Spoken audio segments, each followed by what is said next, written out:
Alright everybody, and welcome back to the finale of Fire Emblem, Mystery of the Emblem Book 2, Chapter 23, 24, whatever.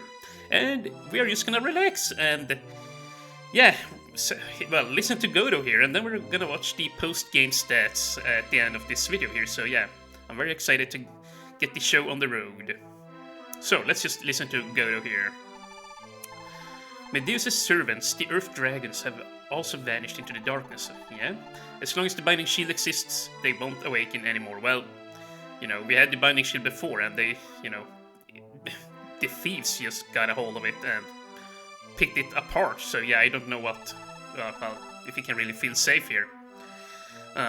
Marth, descendant of Henri, and the chosen Prince of Light, you have saved mankind, and you have saved our dragon tribe. And then Tiki comes here. Oh yeah, so that's nice of her. She won't have to go back and, basically be put to sleep by Godo anymore. Really, Tiki, for how long do you plan on hogging Marth? Okay. Honestly, Marth, if you dare to even show the slightest bit of affection, Shida won't forgive you. Malisha, you're talking nonsense again. However, Marth really does look happy. I would have been happy too. Yeah, considering that this nightmare is finally over. He can finally put to rest his heavy burden. Lord Marth has always been carrying such a heavy responsibility. It must have been hard on him, but Shida has also had it tough. There are so many people around Marth that finding a chance to even talk to him is difficult. You must have been lonely. My girl, it doesn't matter. As long as Marth is safe, I wouldn't wish for anything else. I once prayed to the deities, since Marth had such an important mission. I prayed that if they decided his life was to be taken, to take my life in his place. That's all I could do. Shida truly can't be beaten. Okay, but you don't have to wait any longer, because Lord Marth is about to return to your side. Look, Shida, Marth is looking over here. Marth is looking over there. Use your courage. Okay. Yeah, this is really weirdly translated. I feel like whoever translated this wasn't a native English speaker because, I don't know. It's a shame to complain when there is a free translation and all. So, yeah, maybe I should just shut up here. Shida, it's finally over. I'm sorry for making you suffer. No, I couldn't help you one bit. I'm the one that should be sorry. Don't be silly. It's only because I had you that I was able to reach this day, okay? Things will be more difficult from now onwards. Okay. The 7 kingdoms of Akane are going to be unified and everybody's going to... Oh yeah, because, yeah, of course now we have to rebuild. That's not going to be easy either, I suppose. But you can help me. I really need you. When I left Talis, I already swore an oath. No matter where you went, I would be by your side. No matter what happened, I would have faith in you. So, no matter what hardships there are, I can endure them. Okay. And she professes her love. Professes, is that even the right word?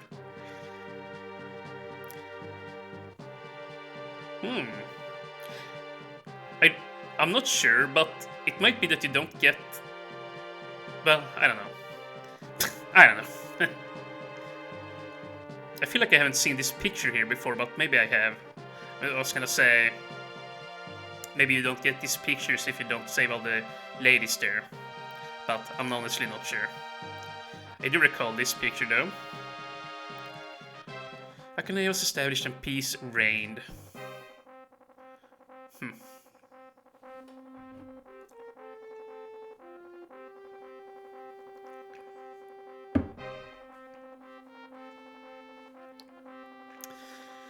Akane's hero's saga. This is the story of the brave warrior who saved Akane. Well, so yeah, that's the first Fire Emblem game.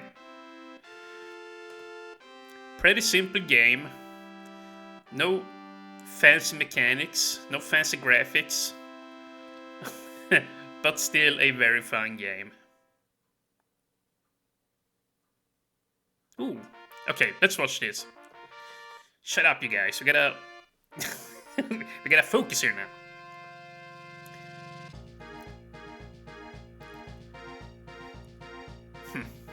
First chapter took 15 turns. Rebellion at Medoon. Yeah, that's where I lost 2 characters, I believe. Both Rhodey, or whatever his name was, and Mali. Well, that. Yeah. Dang, I can't remember her name now. Ah, I lost 2 horses, and yeah, you saw the chapter up there with 80-something turns. Yeah, that had to be the chapter where I grinded with Gordon. And the Dark Emperor took 49 turns. Holy crap, dude. Seriously? That's even more than the final chapter of the game. Holy crap, dude.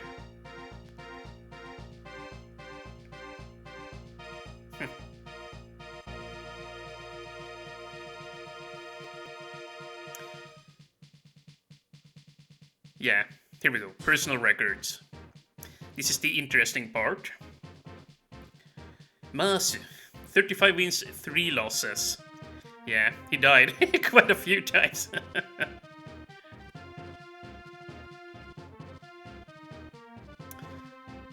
Yeah, I'm trying to remember or recall where he died, but I can only remember the most recent one. I think he died like very early on in the game there with Drog, then at the end, and he also died whilst chasing that thief, right, with the Devil's Sword. Now I remember. Dude, that's crazy that Marth died 3 times during this playthrough. I don't think that's never happened before either. I mean, sure, typically he dies maybe once. Oh, that's her name, Cecile. Yeah, she died there with Rhodey on chapter 2. But yeah, typically I lose Marth like once on a playthrough, but even that isn't very common. But now I lost him 3 times. Oh, following Marth's order, he became the leader of the Grustian occupation army. Yeah, he died too once there, at the same chapter Marth died in. Gordon, Archer of Altea. For some reason, he left the Altea Knights for Pales. Later he joined Akanea's Free Knights, yeah. 75 wins, yeah, Drog had 30-something wins, which ain't bad, and Paladin Aaron, he only fought a little bit in the beginning. After war ended, he died of illness! Yeah, that's what Fernando told me. I forgot about that, though, huh. Luke, Knight of Altea, he left the Knights and once again traveled as a jobless man. Wow. Brody. 5 wins, 1 loss. Yeah. Grustian Expedition, he died at. And Ryan. Yeah, Ryan only 34 kills. I didn't use him very much. As much as I thought I would. Yeah. He joined the Temple Knights apparently. And here we have Militia, and yeah, she died too. But, yeah, we brought her back at the very end. Perhaps she has already become a bad girl. What? A naughty girl. What? I can only assume that's what they mean. While she missed her elder sister, she worked tirelessly to restore Medoon. And yeah, 24 kills, 985 experience. Yeah, Katria and Palla both died too, as you might recall. I think it was during chapter 19. And yeah, Warren. Who cares about Warren? Holy crap, look at Linda. Linda, she's called here. What the heck? But yeah, 71 wins or losses, 3,500 experience. Yeah, she has become more beautiful recently. Okay, well.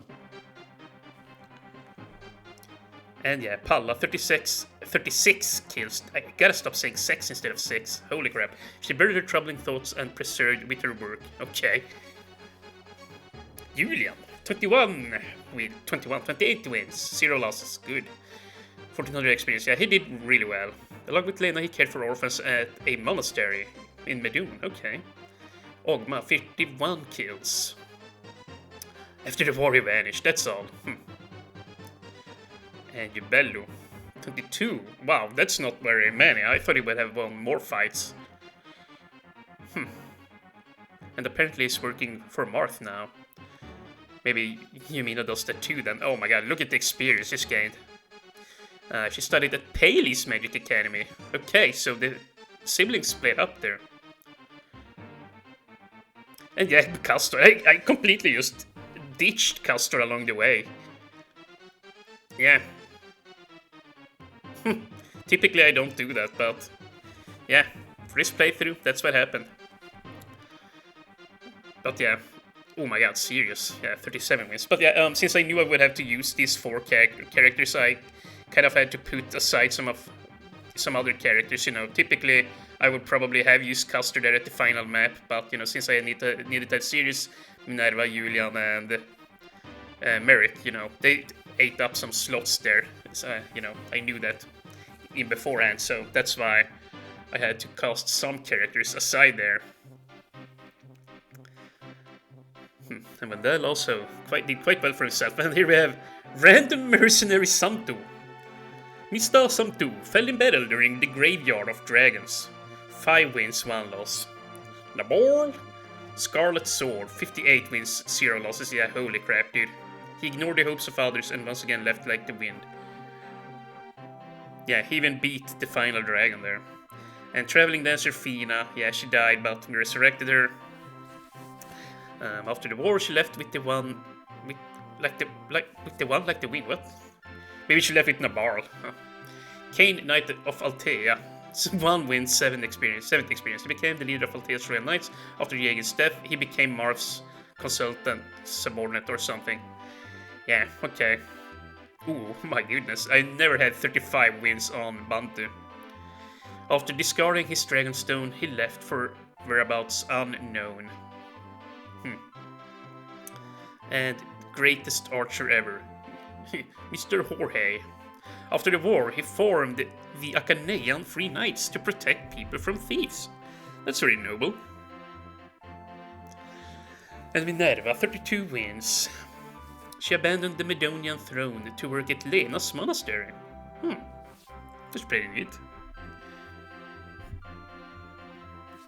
And the Wind Mage, Merrick. At Paley's Magic Academy, he taught sorcery to the youths. And Elrond, yeah, didn't do much with him. He became a High Bishop of Kadeen. Well, that seems like something he would do anyway. Divine Youth Sane. Apparently I got experience on him. I don't even remember that. You know, it probably was from transforming, yeah. And Tiki, lots of kills, but yeah, not too surprised.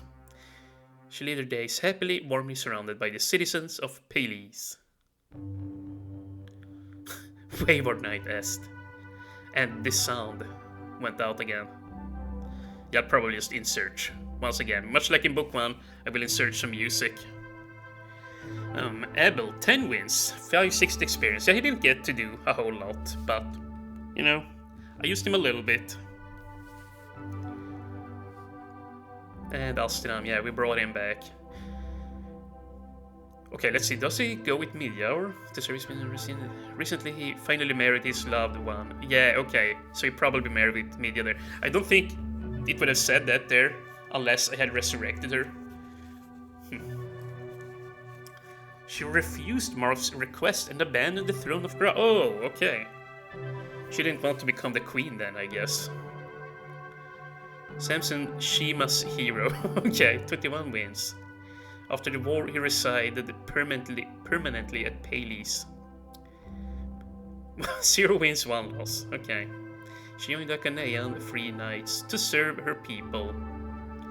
How nice. Bishop Lena of Medon. Ooh. At a monastery in Medon, she cared for orphans. Well, we already knew that, I suppose, since she went with Julian and all. Maria, Minerva's sister, at Lena's monastery, she cared for the orphans who had lost their parents. Princess Nina of Achaneia.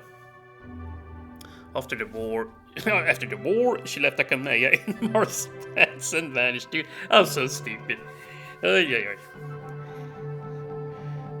Princess Elise. She established a magic academy at Pales. Later, she married and passed her days happily. Okay. Her and Marth look very similar, actually. Met 43, Fallen 3. Yeah, actually, that should say Fallen, like, 7. Because we resurrected 4 there at the end, and at the top of that, we also lost Drog.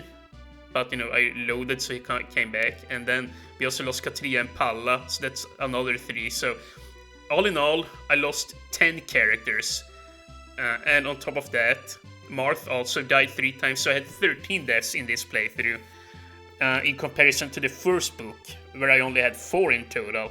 I lost Red, and I lost, what's his face? One of the X guys. I called it something, the something or other incident.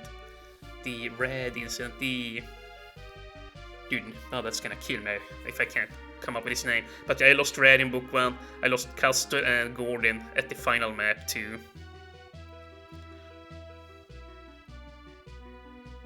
No, I seriously can't remember his name. The X-Men's name. Board, something like that. Border Cord. And here we have Tiki, wandering the desert. I wonder with whom. But yeah, this was nice. For the first time, I can say that I've done the, well, I played through it with the best ending possible too. I wonder what's different. I'm actually not sure. But yeah, it's just nice to know that everyone is alive, except for the ones who died. Yeah, Cecile and Rhodey and somebody else is still dead. And dude, that is a really funky face Merrick is doing there. Holy crap, dude. I'm just gonna have a sip here. Wet the old whistle. Yeah, stop saying that. It sounds so lame. But yeah, I'm not really sure what to say here. Book 1, I still I still feel like I like book 1 better than book 2. Book 2 drags on a little bit long, like here towards the end, all your characters are like at level 20, and you have like 2 or 3 chapters where you just walk around, and it feels like you don't gain anything, like. So yeah, that's why I like with book 1 how, they cut out a couple of chapters, and that way, the game ends a little bit quicker, so, yeah, you don't get so damn over-leveled, you don't start hitting the level cap on everybody. It's not a big deal, I suppose, but, it gets boring to fight when you feel like you have already maxed out all your stats. But, yeah, book 2 definitely is more interesting than book 1 in the sense that it is definitely more challenging, and it definitely has a few kick-to-the-crotch moments. But, overall, it is more engaging, and it does require more brain power to beat than book 1. There is no question about that. It's not overly difficult or anything, though. It still is a fair challenge. The only thing that I don't like about the whole game, that I feel like is a bit cheap, is how the boss in Chapter 2, I think, just flies out. Like, he's the only boss, coupled with Garneth, I suppose, who moves off the throne or the gate. It's... Yeah, they shouldn't do that. Or, well, maybe Garneth could do that, but I don't think that that boss back there should do it like that early on in the game, and it's a freaking Draconite to boot. But yeah, overall, this was really fun. I'm glad to say that I've been able to do the good ending here now, and yeah, like, I guess I'll just do my little review here of the game. Like, for music, I really like the music of book 1 and book 2. Like, it's nothing special. I definitely feel like Genealogy had better music, but I'd still give this game a solid 7 out of 10, in the music department. Decent sound effects, decent music, or, well, let's give it a 7.5 actually. And, yeah, for graphics, probably a, around a 7 there too, yeah, around the 7. And controls, well, controls are controls. Gameplay, I don't know. I don't know. I don't even remember how I rated book 1, but like overall, like even though book 1 and book 2 aren't, masterpieces, like in terms of graphics and sound, they still have that aura around them. Like, very interesting games, very simple, and they still are a lot of fun to play, and they hold up very well, even despite being such old games. Like, seriously, really good games all around. And if I ever come back to Mystery of the Emblem on my channel here, I would like to play the DS version. But before we even do that, I probably will do the NES version of it. But yeah. For the next game, we're going to be playing Fire Emblem 6 on the Game Boy Advance. I have still not decided if it will be a normal or hard mode playthrough. But yeah. Doing the good ending on the hard mode will be really hard, especially if I'm going to do an Iron Man run. So, we'll see. We shall see. I'll probably make a video or something later down the line where I'll put, a channel update video where I'll talk more about that. But for now, I'm just going to take a break for Fire Emblem. I'm probably not going to be playing for a couple of weeks because, uploading daily, it is rather stressful, especially when, you have to make thumbnails and all of that. So, yeah, I'm going to take a break here and then I'll come back, a couple of weeks down the road. Yeah, so with that said, thank you guys so very much for watching, and I will see you in Fire Emblem 6. See you guys then.